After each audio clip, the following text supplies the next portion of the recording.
अस्सलाम वालेकुम दोस्तों। कल बहुत एक गमगीन कर देने वाला वाक़या जिहड़ा नौशकी बलोचिस्तान दे विच होया। पंजाब दे 9 पुत्त जिहड़े आ उन्हां दीयां लाशां घरां नूं भेजीआं गईआं ते मैं गवर्नमेंट कोलों अपील करदा कि साडे अदारिਆਂ कोलों कि उन्हां नूं इंसाफ दित्ता जावे ते आइंदा तो इदां दे वाक़यात नहीं होने चाहीदे ते पंजाबियां नाल इह वाक़यात क्यों हुंदे ने।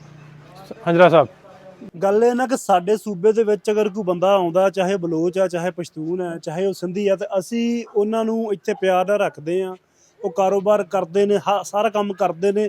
ਅਗਰ ਪੜ੍ਹਾਈ ਲਿਖਾਈ ਵਾਸਤੇ ਸਟੂਡੈਂਟ ਵੀ ਯੂਨੀਵਰਸਿਟੀਆਂ ਦੇ ਵਿੱਚ ਆਉਂਦੇ ਨੇ, ਵਧੀਆ ਥਾਵਾਂ, ਵਧੀਆ ਕੋਟੇ, ਵਧੀਆ ਹੋਸਟਲ, ਵਧੀਆ ਪਿਆਰ ਮੁਹੱਬਤ ਉਹਨਾਂ ਨੂੰ ਮਿਲਦਾ। ਲੇਕਿਨ ਸਾਡਾ ਪੰਜਾਬੀ ਬੰਦਾ ਅਗਰ ਇੱਥੋਂ ਉੱਥੇ ਜਾਂਦਾ, ਉਹਨੂੰ ਸ਼ਨਾਖਤੀ ਕਾਰਡ ਵੇਖ ਕੇ ਗੋਲੀ ਮਾਰ ਦਿੱਤੀ ਜਾਂਦੀ ਹੈ। ਇਹਦੀ ਵਜ੍ਹਾ ਕੀ ਹੈ? ਕਿਉਂ? ਸਾਡਾ ਕੀ ਕਸੂਰ ਹੈ? ਇੱਕ ਆਮ ਬੰਦੇ ਦਾ, ਇੱਕ ਆਮ ਇਨਸਾਨ ਦਾ, ਇੱਕ ਆਮ ਪੰਜਾਬੀ ਦਾ ਕੀ ਲੈਣਾ ਦੇਣਾ ਕਿਸੇ ਹਕੂਮਤ ਨਾਲ, ਜਾਂ ਕੀ ਲੈਣਾ ਦੇਣਾ ਕਿਸੇ ਦਹਿਸ਼ਤਗਰਦ ਤਨਜ਼ੀਮ ਨਾਲ? ਆਮ ਪੰਜਾਬੀ ਦਾ ਕੀ ਕਸੂਰ ਹੈ ਮਜ਼ਦੂਰ ਦਾ, ਜਿਹਨੂੰ ਉੱਥੇ ਸ਼ਨਾਖਤੀ ਕਾਰਡ ਵੇਖ ਕੇ ਗੋਲੀਆਂ ਮਾਰੀਆਂ ਜਾਂਦੀਆਂ ਨੇ? ਕਿਉਂ? ਇਹਦਾ ਜਵਾਬ ਤੁਸੀਂ ਦੇਣਾ। ਔਰ ਦੂਸਰੀ ਗੱਲ ਕਿ ਮੀਡੀਆ 'ਤੇ ਖਬਰ ਚੱਲ ਰਹੀ ਹੈ ਕਿ ਨੌਸ਼ਕੀ ਦੇ ਵਿੱਚ 9 ਮੁਸਾਫਰ ਜਿਹੜੇ ਨੇ ਮੰਡੀ ਭਾਉ ਦੇ ਜਾਂ ਕੁਝ ਨਾਲੇ ਤੋਂ ਤਲਕ ਰੱਖਦੇ ਜੀ ਕਤਲ ਕਰ ਦਿੱਤੇ ਗਏ ਨੇ। ਉਹ ਮੁਸਾਫਰ ਹੀ ਕਿਉਂ ਨੇ? ਉਹ ਪੰਜਾਬੀ ਕਿਉਂ ਨਹੀਂ ਹੋ ਸਕਦੇ? ਉਹਨਾਂ ਦੀ ਕੌਮੀਅਤ ਕਿਉਂ ਨਹੀਂ ਦੱਸੀ ਜਾ ਰਹੀ ਕਿ ਉਹ ਪੰਜਾਬ ਦੇ ਪੰਜਾਬੀ ਨੇ?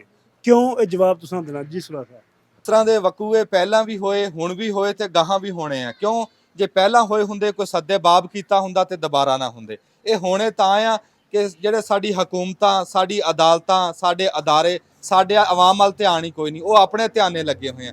ਮੈਂ ਖਸੂਸੀ ਤੌਰ ਤੇ ਹਕੂਮਤ ਪਾਕਿਸਤਾਨ ਨੂੰ ਕਹੂੰਗਾ ਵੀ ਸਾਡੇ ਵੱਲ ਆਵਾਮ ਵੱਲ ਧਿਆਨ ਕਰੋ। ਚੀਫ ਜਸਟਿਸ ਸਾਹਿਬ ਨੂੰ, ਆਰਮੀ ਚੀਫ ਨੂੰ ਕਹੂੰਗਾ ਵੀ ਆਵਾਮ ਵੱਲ ਧਿਆਨ ਕਰੋ, ਸਾਨੂੰ ਸਿਕਿਉਰਿਟੀ ਦਿਓ। ਸਾਡੇ ਪੰਜਾਬ ਦੇ ਜਿਹੜੇ ਪੁੱਤਰ ਉੱਥੇ ਕਤਲ ਕੀਤੇ ਗਏ ਆ, ਉਹਨਾਂ ਦਾ ਇਨਸਾਫ ਸਾਨੂੰ ਲੈ ਕੇ ਦਿਓ। ਇੱਦਾਂ ਦਾ ਕੋਈ ਸੱਦੇ ਬਾਬ ਕਰੋ ਕਿ ਗਾਂ ਤੋਂ ਇਹ ਵਕੂਏ ਨਾ ਹੋਣ। ਅਗਰ ਸਾਡੇ ਪੁੱਤਰਾਂ ਦਾ ਸਾਨੂੰ ਇਨਸਾਫ ਨਾ ਦਿੱਤਾ ਗਿਆ, ਪੰਜਾਬ ਦੇ ਪੁੱਤਰਾਂ ਦਾ, ਤੇ ਅਸੀਂ ਆ ਕੇ ਇਸਲਾਮਾਬਾਦ ਆਪਣਾ ਪੁਰਅਮਨ ਇhtਜਾਜ ਰਿਕਾਰਡ ਕਰਾਵਾਂਗੇ। ਅਸੀਂ ਧਰਨਾ ਦੇਵਾਂਗੇ। ਬਲੋਚਿਸਤਾਨ ਵਾਲੇ ਵੀ ਆ ਸਕਦੇ ਆ, ਅਸੀਂ ਵੀ ਜਾ ਸਕਦੇ ਆ। ਉੱਥੇ ਆਪਣਾ ਇhtਜਾਜ ਕਰਾਂਗੇ। ਸਾਡੇ ਪੁੱਤਰਾਂ ਦਾ ਖੂਨ ਦਾ ਸਾਨੂੰ ਬਦਲਾ ਦਿਓ।